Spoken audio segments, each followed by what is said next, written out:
إن الحمد لله نحمده ونستعينه ونستغفره ونعوذ بالله من شرور أنفسنا وسيئات أعمالنا من يهده الله فلا مضل له ومن يضلل فلا هادي له أشهد أن لا إله إلا الله وحده لا شريك له وأشهد أن محمدا عبده ورسوله اللهم صل وسلم وبارك على نبينا محمد وعلى آله وأصحابه ومن سار على نهجه إلى يوم الدين أما بعد. Ikhwani wa akhwati, jamaah kaum muslimin, jamaah kaum muslimah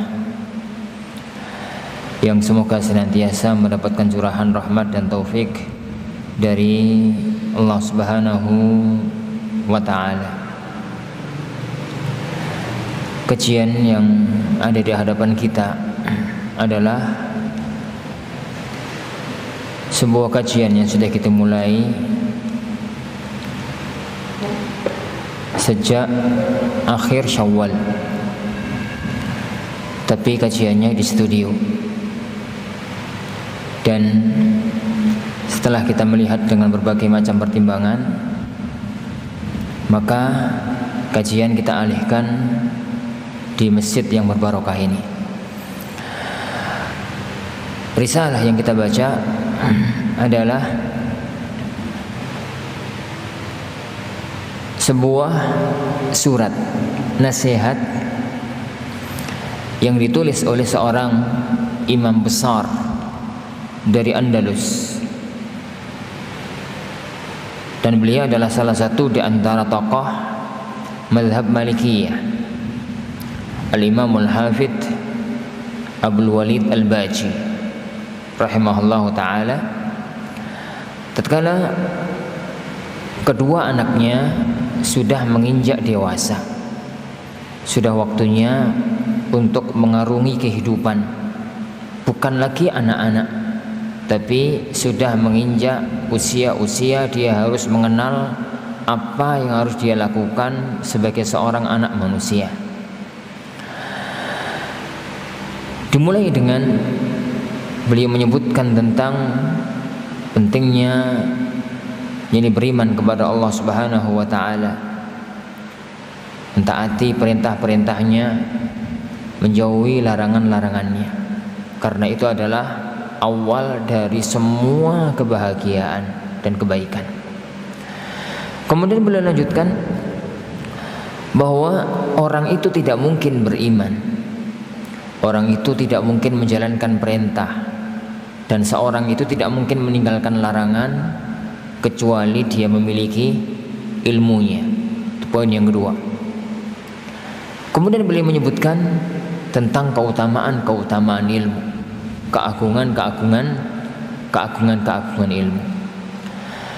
Beliau lanjutkan dengan ilmu apa saja yang mesti harus dipelajari, ilmu apa saja yang harus dia tekuni untuk bisa meraih kebahagiaan dunia dan meraih kebahagiaan akhirat.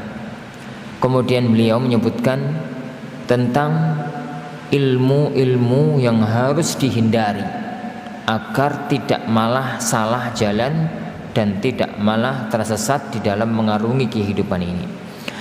Kemudian beliau menyebutkan tentang perintah-perintah agama. Perintah-perintah agama mulai dari salat, puasa, haji, zakat dan lain-lain, dan beliau melanjutkan dengan larangan-larangan agama. Dan pembahasan kita sampai pada pembahasan tentang larangan-larangan dalam agama yang disebutkan, yang dinasihatkan oleh Al-Imam Abdul Walid Al-Baji rahimahullahu ta'ala, yakni kepada kedua putranya tatkala menginjak dewasa. Beliau rahimahullahu ta'ala mengatakan, wa iyyakuma, jadi wahai anakku berdua, hati-hati kalian, wal'auna ala safki damin, jangan sampai mempunyai andil, menolong, membantu tertumpahnya darah. bikalimatin meskipun hanya dengan satu kata, awil musyarakah fihi bilafdhah atau punya andil meskipun hanya dengan satu lafaz. Fala yazalul insanu fi fushatin min dinihi, manusia itu akan senantiasa punya kelonggaran dalam agamanya, ma lam yaghmis yadahu aw lisanahu fi damimri'in muslim, selagi dia tidak mencelupkan tangan atau lisannya untuk menumpahkan darah seorang muslim. Qala ta'ala, Allah Subhanahu wa taala berfirman, wa may yaqtul mu'mina muta'ammida, barang siapa yang membunuh seorang mukmin dengan sengaja, fajazauhu jahannam, maka dia balasannya adalah neraka jahannam, khalidan fiha, kekal di dalamnya, wa ghadiballahu alaih, dan dia itu marah kepada orang tersebut, wa ala'anahu, dan Allah melaknatnya, wa a'addalahu 'adzaban 'azima, dan Allah akan menyiapkan bagi dia azab yang pedih.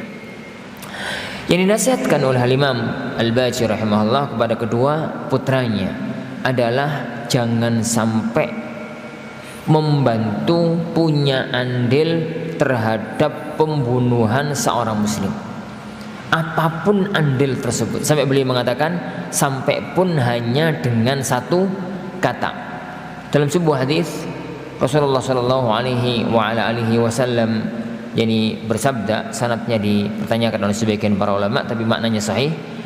Beliau Shallallahu Alaihi Wasallam bersabda, man a'ana ala qatli muslim, barang siapa yang dia itu menolong, membantu, punya andil, punya kiprah, untuk proses pembunuhan seorang muslim. Jadi ada orang mati dan dia punya andil untuk melakukan perbuatan tersebut, meskipun hanya dengan setengah kata, walau bisyatri kalimah, meskipun hanya dengan setengah kata, laqiyallaha yauma yalqa, maka nanti tatkala dia ketemu dengan Allah, maktubun ala jabhatihi ayisun min rahmatillah, tertulis pada dahinya dia itu adalah orang yang putus asa dari rahmat Allah Subhanahu wa taala. Kenapa para ikhwan Allah Subhanahu wa taala?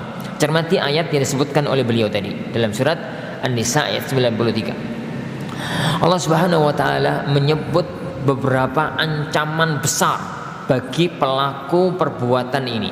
Wa may yaqtul mu'minan, barang siapa yang membunuh seorang mukmin, muta'ammidan, secara sengaja. Karena pembunuhan itu ada tiga.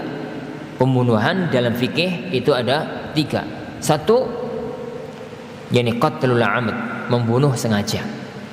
Yang kedua, qatl ghair al-amd, pembunuhan tidak sengaja. Yang ketiga, qatl shibhul amd, atau yang kedua tadi dinamakan oleh para ulama dengan istilah yang lebih masyhur, qatlul khata, membunuh karena salah, tidak sengaja. Yang ketiga adalah qatl shibh al-amd, membunuh mirip dengan sengaja. Apa itu qatlul amd? Membunuh sengaja. Membunuh sengaja itu apabila terpenuhi dua kriteria, terpenuhi dua syarat. Jadi qatlul amd itu adalah pembunuhan yang dilakukan dengan terpenuhi dua kriteria. Satu, ada qasdul isabah, sengaja mengenai orang yang dituju, atau dalam bahasa sebagian para ulama, sengaja membunuh. Jadi yang pertama itu sengaja, ada qasd, sengaja membunuh. Sebagian ilmu membahasakan dengan qasdul isabah, sengaja mengenai. Yang kedua bi'alatin qatilatin ghaliban, menggunakan alat yang biasanya alat itu kalau digunakan memang bisa untuk membunuh. Ini bisa untuk membunuh. Apabila dua ini terpenuhi, maka pembunuhan itu namanya qatlul amd dalam hukum dunia. Di hadapan Allah kita nggak tahu. Kabarnya para ikhwan. Jadi qatlul amd ini bisa terjadi orang itu benar-benar pengen untuk membunuh. kepingin untuk membunuh. Dia arahkan panahnya, pisaunya, tembaknya atau batu yang besar, dilempar yakni kepada orang tadi, orang tertentu A ngelempar kepada B. Berarti ada niat untuk melempar, niat untuk membunuh. Yang kedua, alat yang dipakai adalah alat yang bisa untuk membunuh, yaitu entah tembak, entah panah, entah pisau, entah apa, entah batu besar atau yang lain. Atau yang kedua, gambarannya itu mungkin orang itu nggak sengaja membunuh. Ada orang marah sama si B, megang batunya gede, ini batunya gede, dilempar sengaja ingin mengenai, niat dalam hatinya nggak kepingin bunuh, hanya pengen biar orang itu sakit parah atau ben kapok, tapi nggak ada niat dalam hatinya untuk membunuh. Tapi faktanya orang itu megang batu besar, dilempar kena titik yang mematikan, kemudian yang dilempar itu meninggal dunia. Dua-duanya baik dengan niat membunuh atau tidak dengan niat membunuh, kalau dua syarat terpenuhi maka itu namanya qatal amad, pembunuhan sengaja. Kenapa para ikhwah? Sengaja dan gak sengaja itu masalah hati, dan hati itu yang tahu hanya Allah Subhanahu wa ta'ala. Hukum dunia kita memegang hukum zahir, nahkum bil zawahir wallahu yatawalla as-sarair. Kita itu memegang hukum zahir dan Allah Subhanahu wa ta'ala yang mengetahui perkara hati seseorang. Kita megang zahirnya. Zahirnya orang itu megang senjata yang mematikan. Jadi yang kedua, zahirnya orang itu sengaja mengenai orang yang dituju. Sengaja mengenai orang yang dituju. Apabila dua syarat ini terpenuhi, maka itu qatal amad, yang dikatakan oleh Allah Subhanahu wa taala di sini, wa may yaqtul mu'minan muta'ammida, barang siapa yang membunuh dengan sengaja. Adapun kalau syarat pertama tidak, atau kalau syarat yang pertama tidak terpenuhi, syarat yang pertama tidak terpenuhi, maka itu namanya qatlul khata. Tidak ada niat untuk mengenai orang yang kemudian meninggal dunia. Qatlul khata, yakni pembunuhan yang salah, tidak sengaja. Gambarnya bagaimana para ikhwan? Ada orang, yakni dia itu pengen buah mangga. Ada orang itu pengen buah mangga. Kemudian dia ngambil batunya lumayan gede, dilempar, inginnya, niatnya agar mangga itu jatuh karena dia nggak bisa naik, nggak bisa manjat. Qadarullah, batu itu salah sasaran, nggak kena mangga, melesat, lari, melayang, jatuh pas di kepala orang. Kemudian orang itu mati. Ini orang itu mati. Gegerlah orang meninggal dunia, dilacak.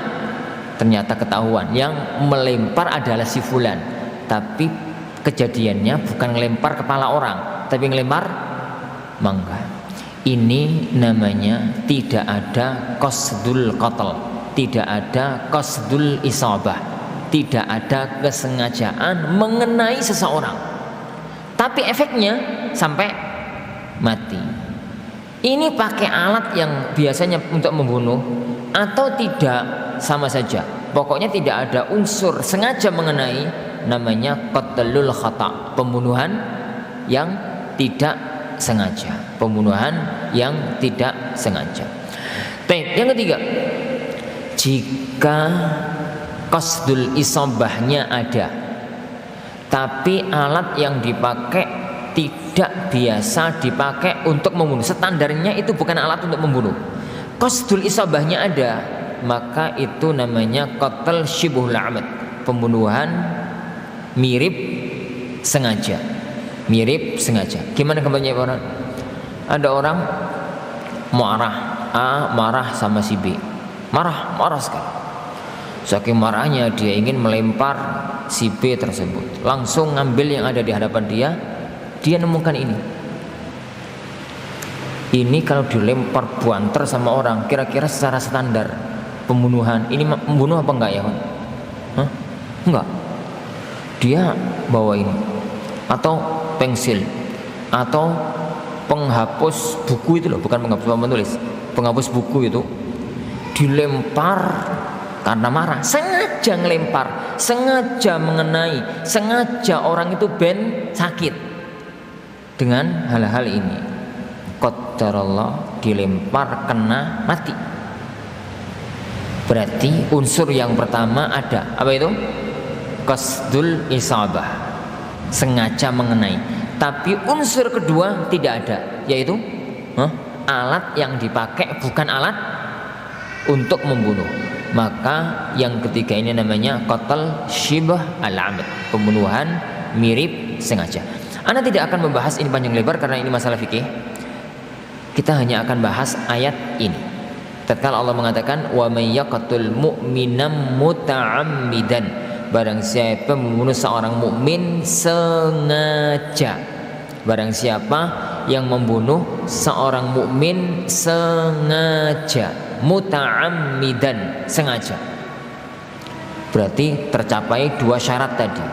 Maka fajazauhu jahannam, balasannya, ancamannya itu beberapa hal. Yang pertama, Allah akan memasukkan dia ke dalam neraka jahanam. Fajazauhu jahannam. Yang kedua, masuknya ke dalam neraka jahanam itu khalidan fiha. Yani khulud itu memiliki dua arti. Arti yang pertama kekal, dan ini makna yang masyhur. Arti yang kedua dalam waktu yang sangat lama meski tidak kekal. Dan baru makna khulud boleh dibawa kepada makna yang kedua jika tidak memungkinkan dibawa kepada makna yang pertama. Jadi kalau masih memungkinkan dibawa kepada makna yang pertama, maka wajib dibawa kepada makna yang pertama. Dalam ayat ini arti khulud itu bukan makna yang pertama, tapi makna yang kedua. Bukan kekal selama-lamanya, tapi dalam waktu yang sangat lama. Kenapa? Siapa yang tahu? Kenapa? Apa yang memalingkan makna kekal di sini menjadi sangat lama? Karena kaidah Ahlus Sunnah, pelaku dosa besar itu tetap muslim dan tidak kafir sebesar apapun dosanya, asalkan menghadap Allah Subhanahu wa taala, meninggal dunia dalam kondisi muslim tidak kafir, dalam kondisi muwahhid tidak musyrik, sebesar apapun dosanya, dia tetap akan masuk ke dalam surga suatu ketika nanti. Tapi mampirnya ke neraka itu khuludan, khalidan fiha, lama sekali, nggak kekal, lama sekali. Itu yang kedua. Yang ketiga, wa ghadiballahu alaihi, Allah murka kepadanya, Allah Subhanahu wa taala marah kepadanya. Yang keempat, wa la'anahu, Allah Subhanahu wa taala melaknatnya. Dan laknat Allah Subhanahu wa taala itu artinya adalah al-ib'ad an rahmatillah, dijauhkan dari rahmat Allah Subhanahu wa taala. Terakhir yang kelima, wa'addalahu azaban azima, dan Allah akan menyiapkan, Allah telah menyiapkan bagi dia sebuah azab yang sangat pedih, sebuah azab yang sangat besar. Oleh karena itu, saking besarnya dosa pembunuhan, maka siapapun yang punya andil, sekecil apapun andilnya, dia akan mendapatkan dosa tersebut meskipun tidak sama dengan dosa orang yang langsung melakukan pembunuhan. Wallahu a'lam. Para hadirin yang Allah Subhanahu wa taala, beliau melanjutkan, wajtina bizina min akhlaqil fudala, dan menjauhi zina itu adalah akhlak orang-orang yang mulia. Wa muwaqa'atuhu 'arun fid dunya wa 'adzabun fil ukhra, dan terjerumus dalam perbuatan zina itu kehinaan di dunia, aib di dunia, dan azab di akhirat. Qala Allah Ta'ala, Allah Subhanahu wa taala firman, wa la taqrabuz zina innahu kana fahishatan wa sa'a sabila. Yani Allah Subhanahu wa taala firman, wa la taqrabuz zina, janganlah kalian itu mendekati zina. Innahu kana fahisha, karena zina itu perbuatan fahisyah, perbuatan keji. Wa sa'a sabila, dan jalan yang sangat jelek. Jalan yang sangat jelek. Di antara nasihatnya Imam Al-Baqi rahimahullah kepada kedua putranya adalah agar menjauhi perbuatan zina. Jadi perbuatan zina. Zina itu ada dua makna. Dan dua makna itu terambil dari sabda Rasulullah sallallahu alaihi wasallam, kataballahu li ibni adam hallahu min zina la mahala. Innal ain zinaha an-nazar wa innal udhun zinaha as-sam' wa innal yad zinaha al-batsh. Yani wa yusaddiqu, yani wa an-nafsu tahwa wa tatamanna wa yusaddiqu dzalika al-farj. Allah Subhanahu wa taala telah menetapkan manusia itu mesti berbuat zina. Tidak mungkin bisa dihindari. Yani hallahu minaz zina la mahala. Allah itu sudah menetapkan orang itu tidak mungkin bisa menghindar dari perbuatan zina. Kemudian Rasulullah SAW menjelaskan apa gambarannya. Mata zinanya itu melihat yang haram, telinga zinanya itu mendengar yang haram, tangan zinanya itu memukul, melakukan kezaliman, perbuatan haram dengan tangan, jiwa pikiran zinanya itu nerawang, mikir sing enggak. Wa yusaddiqu dzalika wa yukadzibu. Tapi puncaknya orang itu dianggap pezina atau tidak, iya apa tidak dia itu adalah seorang pezina. Wa yusaddiqu dzalika wa yukadzibuhu farj. Berarti zina itu ada dua. Zina yang itu adalah zina asli.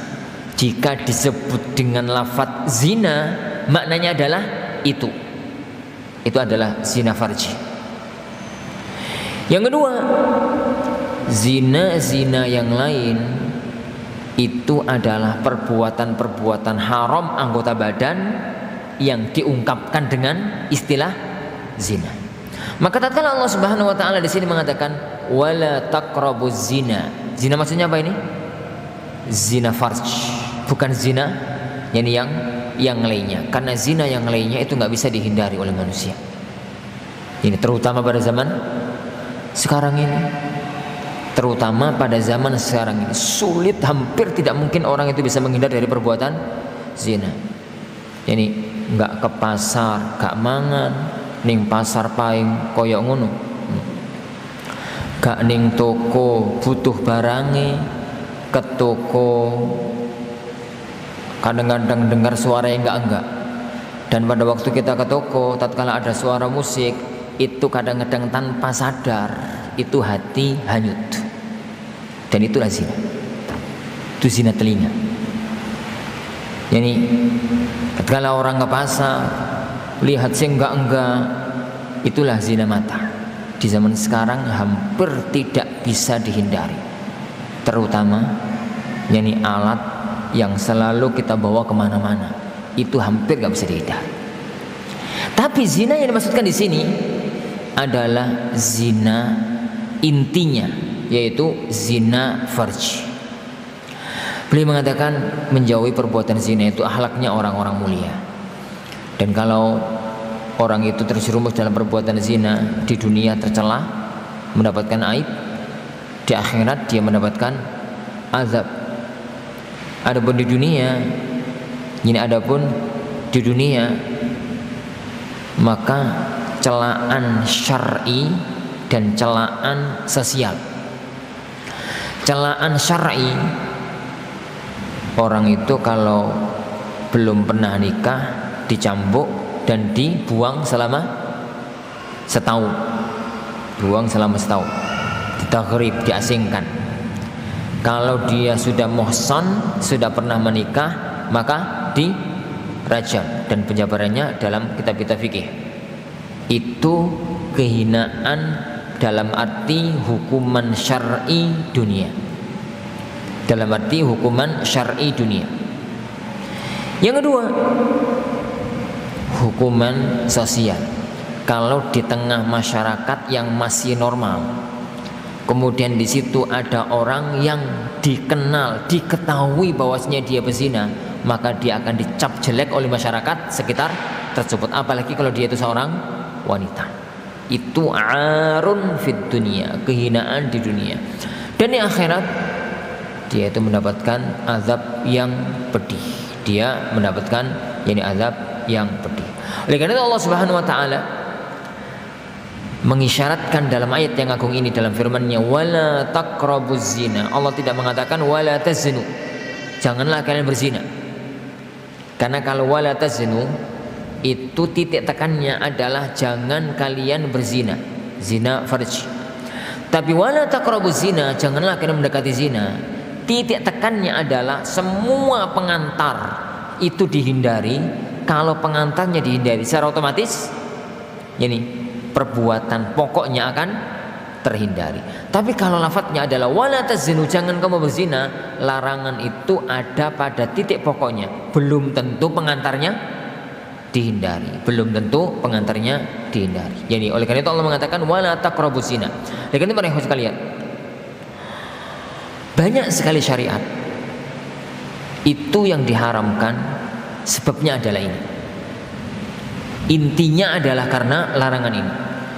Larangan melihat pada wanita yang bukan mahram, larangan ikhtilat, larangan khalwat, perintah untuk menutup aurat kalau di depan yang bukan mahram, laki-laki atau perempuan.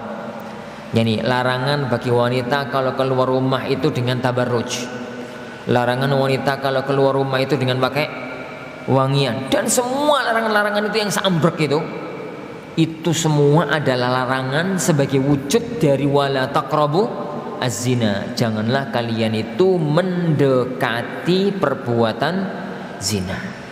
Sehingga tatkala larangan khalwat, larangan ikhtilat, larangan ini itu semuanya dihindari, insya Allah secara otomatis orang itu kalau menghindari perantara gak mungkin terjerumus ke dalam pokoknya. Tapi orang itu kalau yang dihindari hanya pokoknya dan tidak berusaha menghindar dari perantaranya, belum tentu dia mampu bertahan lebih lama untuk terjerumus dalam perbuatan pokoknya tersebut. Kemudian Allah Subhanahu wa taala menyebutkan innahu kana fahishatan wa sa'a sabila. Sesungguhnya perbuatan zina itu adalah perbuatan yang keji dan jalan yang sangat tercela. Wa iyyakuma wa syurbal khamri, dan hati-hati kalian jangan sampai minum khamr. Ini kepada kedua anaknya. Fa innaha umul kabair, karena khamr itu adalah induk dari semua dosa-dosa besar, ibu dari semua dosa besar. Wal mujri'ah 'alal ma'athim, dan bisa membuat orang berani melakukan perbuatan-perbuatan dosa. Wa qad harramahallahu fi kitabihil aziz, dan Allah Subhanahu wa taala telah mengharamkan dalam kitabnya yang mulia. Wa hasbakuma bi syai'in yudhhibul 'aqla wa yufsidul lubba, dan cukuplah kejelekan dari khamr itu bisa menghilangkan akal dan merusak hati, merusak kalbu, merusak pikiran. Wa qad tarakaha qaumun fil jahiliyati takarruma, dulu sebagian orang di zaman jahiliyah tidak mau atau meninggalkan khamr itu karena ingin menghormati dirinya. Fa iyakuma wa muqarabataha, hati-hati kalian jangan sampai mendekati khamr. Wa tadannus bi rijsiha, dan mengotori diri dengan kotoran khamr. Wa qad wasafaha Allah taala, Allah Subhanahu wa taala telah mensifatinya bidzalika, dengan itu. Wa qaranaha bil ansabi wal azlam, lalu Allah menggandengnya dengan patung dan undi nasib. Qala azza min qail, Allah Subhanahu wa taala berfirman, innama yuridu syaitanu an yuqi'a bainakumul adawata wal baghdha fil khamri wal maisir wa yasuddakum an dzikrillah wa 'anis salah fa hal antum muntahun. Sesungguhnya syaitan itu menginginkan menjerumuskan antara kalian semua permusuhan dan saling benci dalam khamr dan perjudian. Wa yasuddakum an dzikrillah, dan melarang kalian, menahan kalian dari zikir kepada Allah. Wa anis salat, dan dari salat. Fa hal antum muntahun, tidak kalian mau berhenti. Fabayyana ta'ala annaha min amali syaitan. Allah Subhanahu wa taala menjelaskan bahwasanya khamr itu perbuatannya syaitan. Wa wasafaha biris, dan Allah mensifati khamr itu dengan najis, kotor. Wa qarana al-falah bijtinabiha. Allah Subhanahu wa taala menggandengkan, mengkaitkan kebahagiaan, kemenangan itu dengan menjauhinya. Fahal yastajizu aqilun, apakah boleh bagi orang yang berakal, yani yusaddiqul bari tabaraka ismuhu fi khabarihi, yang dia percaya kepada Allah Subhanahu wa taala dalam berita-beritanya, wa ya'lamu annahu aradal khair lana, yani minha, dan Allah Subhanahu wa taala menginginkan kebaikan untuk kita. Minha, diantaranya halarana anhu mimma yani mimma an yaqrabaha aw yatadannas biha hathinanaha, dari apa yang mendekatkan atau mengotori tatkala Allah Subhanahu wa taala melarangnya. Nasihat berikutnya dari Al-Imam Al-Bajir rahimahullah kepada kedua anaknya adalah agar menghindar dari perbuatan minum minuman keras, minuman khamr. Dan Allah Subhanahu wa taala, para ikhwah, tatkala mengharamkan khamr itu butuh proses yang panjang. Karena khamr itu salah satu dari penyakit sosial yang sudah mengakar kuat di negeri Arab tatkala itu. Ada beberapa penyakit sosial yang mengakar kuat di zaman itu. Salah satunya adalah khamr. Yang kedua, riba. Yang ketiga, kezaliman. Dan beberapa jadi masalah-masalah berat, penyakit-penyakit sosial bangsa Arab di zaman turunnya wahyu. Salah satunya adalah khamr. Di zaman itu, para ikhwah, hampir 99% orang itu di rumahnya nyimpen kendi-kendi khamr. Hanya sedikit sekali yang tidak mau minum khamr, meskipun gak haram di zaman itu. Ini sebelum diharamkan, hanya karena mereka adalah orang yang faham orang minum khamr itu mabuk. Nek wis mabuk, nggak punya akal. Nek nggak punya akal, ngomong lantur, berbuat ngawur dan segalanya. Maka demi menjaga kehormatan dirinya, mereka sebagian diantaranya menghindar khamr. Tapi itu cuma 0,% atau mungkin 1 paling banyak. 99% rata-rata manusia di zaman itu adalah minum khamr, rata-rata. Saking gandrungnya Allah Subhanahu wa taala tatkala mengharamkan khamr itu dilakukan dengan bertahap. Sebagian para ulama mengatakan 3 tahap, sebagian para ulama mengatakan 4 tahap. Yang masyhur 3. Tahapan 3 itu adalah yang pertama, menyebutkan khamr itu banyak dosanya meskipun ada manfaatnya. Yas'alunaka 'anil khamri wal maisir qul fihima itsmun kabir wa manafi'u linnas wa itsmuhuma akbaru min naf'ihima. Tatkala mereka bertanya kepada Rasulullah sallallahu alaihi wasallam tentang khamr dan perjudian, katakanlah wahai Muhammad, qul, katakan, fihima itsmun kabir, dalam keduanya ada dosa yang sangat besar, tapi juga ada manafi' linnas, ada manfaat untuk manusia, wa itsmuhuma akbaru min naf'ihima, dan dosanya lebih besar dibandingkan dengan manfaatnya. Sampai di situ. Hanya menyebutkan banyak perbuatan dosanya meskipun ada manfaatnya. Manfaat apa? Manfaat ekonomi. Orang jual beli khamr itu bisa mendapatkan keuntungan dan mendapatkan uang, mendapatkan harta, manfaat ekonomi. Tapi dosanya, efek negatifnya jauh lebih besar. Ayat itu turun, sebagian sahabat mulai meninggalkan khamr. Sebagian saja. Yani tidak semuanya, karena ayat itu sama sekali tidak menunjukkan bahwasanya khamr itu haram. Sampai kemudian beberapa waktu kemudian turunlah firman Allah Subhanahu wa taala, ya ayyuhalladzina amanu la taqrabus salata wa antum sukara hatta ta'lamu ma taqulun. Wahai orang-orang yang beriman, janganlah kalian itu melakukan salat, mendekati salat jika kalian sedang mabuk, sampai kalian itu mengetahui apa yang kalian baca, menyadari apa yang kalian baca. Tatkala ayat ini turun, ini adalah bentuk yakni meminimalisasi interaksi dengan khamr. Yani kalau sudah dekat waktu sholat itu nggak boleh minum. Gambarannya kalau ba'da zuhur itu nggak boleh minum khamar. Karena kalau ba'da zuhur minum khamar terus mabuk, asar itu masih mabuk. Ba'da zuhur nggak boleh minum khamar. Ba'da asar karena dekat dengan maghrib nggak boleh minum khamar. Ba'da maghrib karena dekat dengan isya nggak boleh minum khamar. Ba'da isya masih halal. Kenapa? Ini ba'da isya itu minum khamar paling ya teler jam 09, jam 10 teler sampai jam 12, jam 1 sudah sadar. Subuh sudah sehat kembali. Menjelang subuh haram. Ba'da subuh halal. Menjelang zuhur haram.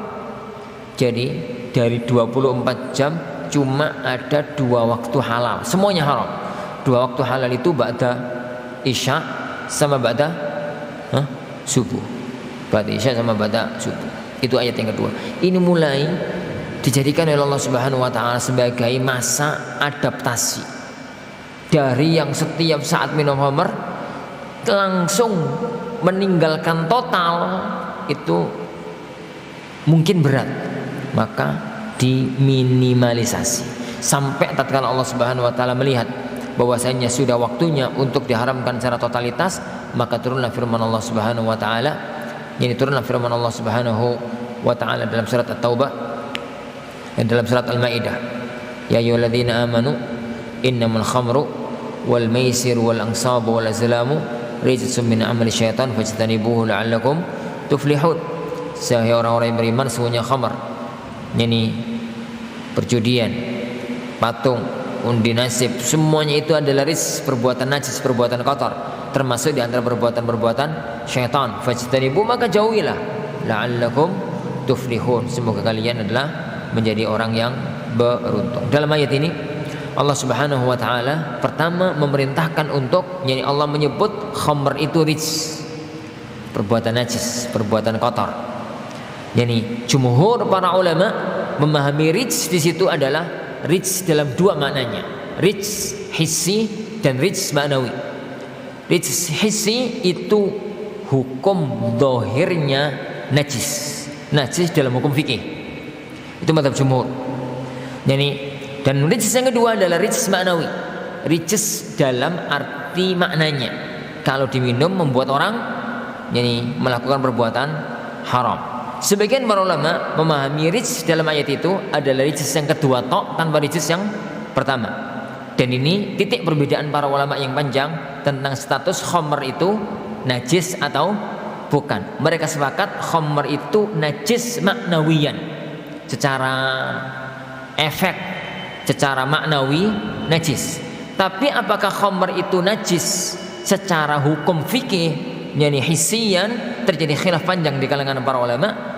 Mazhab jumhur ahli ilmi dan diantara mereka adalah al-a'immatul arba'ah, khamr itu najis. Khamr itu adalah najis. Itu aja, kita nggak sedang bahas kajian fikih. Ini, tape. Itu rijs. Yang kedua, Allah Subhanahu wa taala memerintahkan fajtanibu, jauhilah. Perintah untuk menjauhi, bukan perintah untuk larangan meminum, tapi menjauhi. Yang ketiga adalah la'allakum tuflihun, semoga kalian itu beruntung. Dalam arti Allah mengkaitkan keberuntungan seorang hamba dengan meninggalkan khamar. Kemudian Allah menyebutkan tentang efek dari perbuatan khamar. Innama yuridu syaitan ayyuqi'a bainakumul adawata wal baghdha. Setan itu menginginkan agar kalian itu saling musuhi, saling benci dengan minum khamar dan perjudian. Dan orang yang minum khamar dan perjudian itu adalah akan terjauhkan dari ingat Allah dan dijauhkan dari salat. Semua itu adalah efek dari minum khamar. Sudah Isya? Insyaallah Subhanahu wa taala ini yang kita pelajari. Jadi kajian ini akhwan, itu kajian mengisi waktu sampai santri datang. Ini kurikulum aslinya nanti kalau santri sudah datang. Makanya kita usahakan risalah ini selesai kita baca sampai akhir Dzulhijjah, insyaallah Subhanahu wa taala. 1 bulan lagi. Baik, kita akhiri. Subhanakallahumma wa bihamdika asyhadu an la ilaha illa anta Astaghfiruka wa atubu ilaik. Sallallahu wasallam wa baraka ala Nabi Muhammad. Assalamualaikum warahmatullahi wabarakatuh.